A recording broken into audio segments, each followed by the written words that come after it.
Hello दोस्तों, welcome to rank की तैयारी। दोस्तों, आप साइंस की तैयारी करना चाहते हैं क्योंकि ग्रुप डी में साइंस का वेटेज बहुत ज़्यादा होता है। पूरे 25 क्वेश्चन साइंस के आते हैं।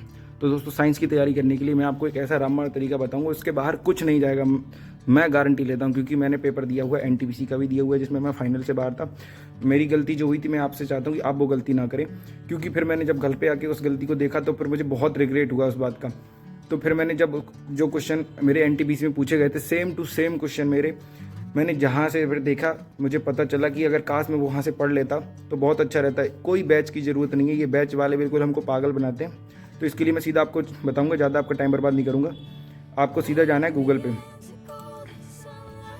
आपको अपना गूगल खोल लेना है। गूगल में सीधे आप सर्च करिए एनसीईआरटी हिंदी क्लास PDF, ठीक है। अगर आप हिंदी पढ़ते हैं तो हिंदी में, अगर इंग्लिश पढ़ते हैं तो इंग्लिश में। बस यहाँ से आप अपना निकाल लीजिए। आपको सिर्फ और सिर्फ, क्योंकि साइंस कवर करनी है ना, तो उसके लिए सिर्फ और सिर्फ आप क्लास 10th की साइंस पे जाएंगे। तो यहाँ पे आप सेलेक्ट क्लास यानी कि 10th पे जाएंगे, और यहाँ पे सब्जेक्ट कौन सा है हमारा, संस्कृत साइंस है। और फिर हम यहाँ पे सेलेक्ट बुक को सेलेक्ट कर लेंगे, क्योंकि हम हिंदी में पढ़ रहे हैं तो हिंदी में विज्ञान को सर्च करेंगे। अगर इंग्लिश में कर रहे हैं तो हम साइंस को सर्च करेंगे, ठीक है। और उर्दू वाले फिर उर्दू कर लेंगे। चलो, यहाँ से आ गए। फिर यहाँ से हम देखेंगे, ये हमारी दे रखे हैं चैप्टर। अब मैं आपको दिखाता हूँ पहले चैप्टर 1 से ही, जो भी मैं एनटीपीसी के 10 तारीख को देख के आया हूँ, जो मेरा भोपाल में था। ये वाला मेरा भोपाल में, ये जो एनटीपीसी का मैं देख आया हूँ 10 तारीख को, सेम टू सेम क्वेश्चन यहाँ से था। मैं आपको क्या बताऊँ, मुझसे इतनी बड़ी गलती हो गई। जब मैंने आके घर पे चेक किया, फिर मैंने ChatGPT पे डाला उसको कि ये क्वेश्चन मुझे कहाँ मिलेगा। मैंने जितने भी चैप्टर थे वो सब डाले, तो उसने सिर्फ 9th और 10th की NCERT ही मुझे उसको प्रेफर किया। इसलिए आपको मैं बता रहा हूँ कि आप सिर्फ 9th की ना पढ़ें। अभी कुछ ही दिन बचे हुए हैं, जितने भी 4-5 दिन जितने भी बचे हुए हैं, सिर्फ NCERT एक बार पूरा सा गो थ्रू कर लें। ये 13 चैप्टर हैं। 13 चैप्टर में से बाहर कुछ नहीं जाएगा, इसकी गारंटी मैं लेता हूँ। अभी इसमें क्वेश्चन आया था, देखो, इसी चैप्टर से एनटीपीसी में। और इसके पहले जो CBT बन हुआ था ग्रेजुएशन वाला, उसमें भी क्वेश्चन आया था, वो भी इसी में ही था। उसमें क्वेश्चन था कि बताओ जो क्या नाम शुक्र ग्रह पे जो वायुमंडल है वो किस गैस का बना हुआ है। तो वो उसमें था सल्फ्यूरिक एसिड, वो इसी में था। मैंने जब उसको अभी मैंने पढ़ा, फिर मैंने इसके नोट्स बनाए।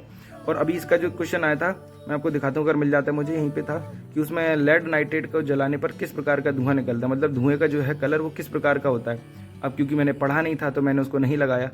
अभी मैं यहाँ पे देखो, मैं देखता हूँ, अगर मिलता है तो मैं आपको बताता हूँ। अभी यहीं कहीं होगा, उसमें था ब्राउन कलर का। देखो, एक तो ये भुजा चूना, जितने भी ये कलर वाले हैं वो तो आपको बिल्कुल अच्छे से याद कर लेने की। कॉपर को जब जलता है तो किस कलर में होता है, या जब मैग्नीशियम रिबन जलती है तो किस कलर में जलती है।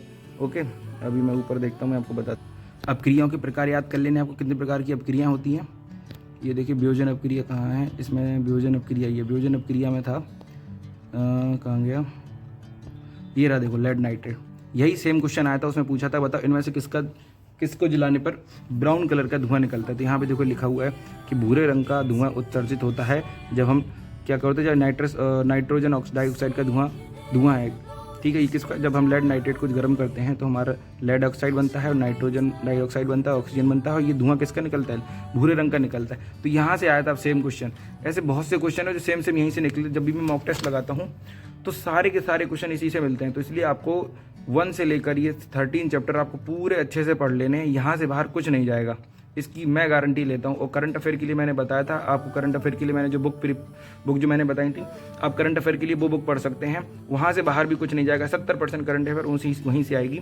इसलिए आप चैनल, अगर आपको हमारी वीडियो पसंद आई हो तो हमारी वीडियो को जरूर सब्सक्राइब करें। मैं आपको और भी ऐसे, अगर कोई भी आपको कन्फ्यूजन हो तो मेरे कमेंट में बता दीजिएगा। मैं आपको पूरी जो क्या नाम आपकी कन्फ्यूजन है पूरी मैं दूर कर दूंगा। क्योंकि मैंने भी इससे दिया था, मेरे अभी 78 नंबर आए थे, मेरे उसमें 82 सही थे, बाकी मेरे गलत हो गए थे, इसलिए मेरे 78 नंबर आए थे। अभी मैंने मॉक टेस्ट दिया था। इसलिए मैं आपसे कह रहा हूँ कि आप अच्छे से तैयारी करें, और जो भी जो आपको कन्फ्यूजन हो रही है वो उस कमेंट में डाल दें। मैं आपकी सारी कन्फ्यूजन दूर कर दूंगा। और आप चैनल को सब्सक्राइब जरूर करें। वीडियो पसंद आई हो तो लाइक भी कर दें। चलिए, मिलते हैं, बाय बाय, राधे राधे।